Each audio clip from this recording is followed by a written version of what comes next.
మాట్లాడుతూ ఉన్నారు. అపోస్తలుల కార్యాల గ్రంథము 20వ అధ్యాయము 33వ వచనము చదవండి. తల్లి, ఎవరి వెండినైనను బంగారమునైనను వస్త్రములనైనను నేను ఆశింపలేదు. హల్లెలూయా. అపోస్తలుడైన పౌలు గారు మాట్లాడుతూ ఉన్నారు.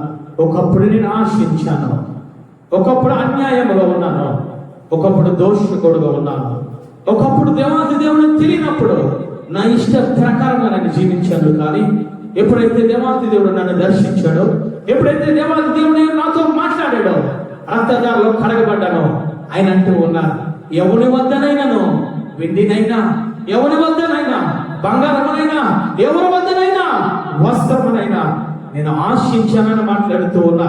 అలా మాట్లాడుతానంటూ ఉన్నారు. ఒకసారి చివరి 24-34 వచనము ఒకసారి చదవండి. తల్లి, నా అవసరముల నిమిత్తమును నాతో ఉన్న వారి నిమిత్తమును ఈ నా చేతులు కష్టపడినవని మీకే తెలియను. హల్లెలూయా. వాక్యం ఏమి సెలవిస్తుందో తెలుసా? అపోస్తలుడైన పౌలు గారు ఏమి మాట్లాడుతూ ఉన్నారో తెలుసా? నా అవసరముల నిమిత్తమే కాదు, నా పక్కన ఉన్న సహోదరుల నిమిత్తము కూడా నేనే కష్టపడుతూ ఉన్నాను. హల్లెలూయా, హల్లెలూయా. ఈరోజు మనం ఏం చేస్తూ ఉన్నామో తెలుసా? నువ్వు కష్టపడకుండా ఎదటి వారు కష్టపడకుండా ఆ యొక్క శ్రమను దోచుకుంటూ ఉన్నావు. నువ్వు కష్టపడకుండా, నువ్వు శ్రమ పడకుండా నీ పొరుగు వారి ఆస్తిని దోచుకుంటూ ఉన్నావు. నీ పొరుగు వారి మనుషులు దోచుకుంటూ ఉన్నావు. నీ పొరుగు వారి బంగారం దోచుకుంటూ ఉన్నావు. నీ పొరుగు వారి యొక్క ఆస్తి పాస్తులను, పొలాన్ని, కష్టాన్ని దోచుకుంటూ ఉన్నావు. అపోస్తలుడైన పౌలు గారు మాట్లాడుతూ ఉన్నారు.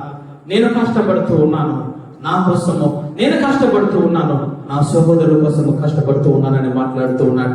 గ్రంథం అంతా చదివినట్లయితే దాని సారాంశం ఏమిటో తెలుసా? నిన్ను వలె నీ పొరుగు వారిని ప్రేమించు. నువ్వే విధముగా ప్రేమించుకుంటున్నావో నీ శరీరాన్ని, నువ్వే విధంగా ప్రేమించుకుంటున్నావో నీ శరీరాన్ని, ఆ విధముగానే నీ పొరుగు వారిని ప్రేమించు. హల్లెలూయా. ఎక్కడదయ్యా ఈ ఆజ్ఞ? దేవాది దేవుడు మాట్లాడుతూ ఉన్నాడు. పూర్ణ ఆత్మతో, పూర్ణ హృదయంతో, పూర్ణ మనసుతో యెహోవాను సేవించండి. అదే పూర్ణ మనసుతో నీ పొరుగు వారిని ప్రేమించండి అని మాట్లాడుతూ ఉన్నాడు. ఏమి చేస్తూ ఉన్నావు? ఆజ్ఞను అతిక్రమిస్తూ ఉన్నావా? ఆజ్ఞ ప్రకారంగా నడవగలుగుతున్నావా? ఆజ్ఞ ప్రకారంగా అపోస్తలుడైన పౌలు గారు మాట్లాడుతూ ఉన్నారు. ఎవరి దగ్గరైనా వెండి తీసుకొని ఉన్నానా? ఎవరి దగ్గరైనా బంగారాన్ని తీసుకొని ఉన్నానా? ఎవరి దగ్గరైనా వస్త్రాన్ని నేను తీసుకొని ఉన్నానా? నాకు అవసరమే, కానీ ఆ అవసరం నిమిత్తం ఏమి చేస్తూ ఉన్నాను చేత నా చేతులతో నేను కష్టపడుతూ ఉన్నా.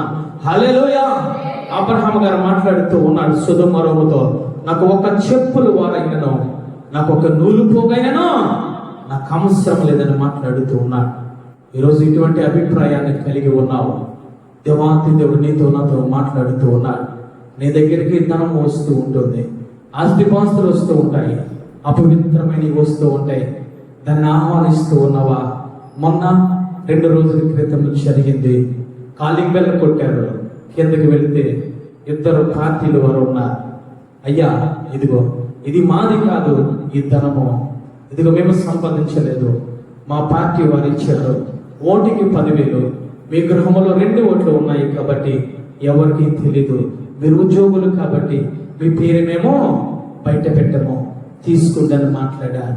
ఎంతడే దేవాతి దేవుడు నాతో మాట్లాడాడు. హల్లెలూయా. ఈ వాక్యము ద్వారా నాతో మాట్లాడాడు. అబ్రహాము ద్వారా నాతో మాట్లాడాడు. ఎలీషా ద్వారా నాతో మాట్లాడాడు. అదే వాక్యాన్ని దేవాతి దేవుడు మాట్లాడుతూ ఉన్నాడు. హల్లెలూయా. ఏమి చేయాలి అటువంటి పరిస్థితిలో? రక్షణ వస్త్రాన్ని నమ్ముకుంటూ ఉన్నామో ఒక యాసావు వలె జ్యేష్ఠత్వాన్ని నమ్ముకోవడానికి యాసావు ఏమి చేశాడో తెలుసా? ఒక్క పూట కూటి కొరకు ఏమి చేశాడు? రక్షణ వస్త్రాన్ని నమ్ముకున్నాడు, జ్యేష్ఠత్వాన్ని నమ్ముకున్నాడు.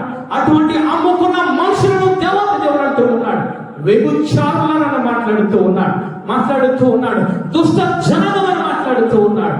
యాసావు వలె భ్రష్టుడైనను ఈ లోకములో లేడని మాట్లాడుతూ ఉన్నాడు. ఈరోజు నీ దగ్గరికి డబ్బు వస్తూ ఉంటుంది. నా దగ్గరికి వచ్చినట్లు ఎవరు చూడలేదులే అని చెప్పి గృహాల్లో పెట్టుకుంటూ ఉన్నావా? శాపమైపోతుంది. జాగ్రత్త. మొట్టమొదట ఆ గృహంలోనికి నీ శాపకరమైనది నీ దగ్గరికి వస్తే దేవాతి దేవుడు అంటూ ఉన్నాడు, చెయ్యి విడిచిపెడతాను కుటుంబాన్ని. రెండవదిగా ఆయన అంటూ ఉన్నా, నీకు సంపాదించినంత శాపం అయిపోతుంది. మూడవది అంటూ ఉన్నా, మరణానికి అప్పచెప్తానంటూ ఉన్నాడు. నాలుగవది ఏమిటో తెలుసా, నీకు పరలోక రాజ్యంలో నీకు దోచుకున్న వారు పరలోక రాజ్యంలో వారసులు కాదు. చివరికి నువ్వేమి పోగొట్టుకుంటావు తెలుసా? నీ రక్షణ వస్త్రాన్ని పోగొట్టుకుంటావు, నీ ఆత్మీయ జీవితాన్ని పోగొట్టుకుంటావు, నీ పరిశుద్ధతను పోగొట్టుకుంటావు, చివరికి పరలోక రాజ్యాన్నే పోగొట్టుకుంటావు. అందుకే దేవాది దేవుడు అంటూ ఉన్నాడు, ఏమిటో తెలుసా, నీ పొరుగు వారిని దేనిని ఆశించవద్దు.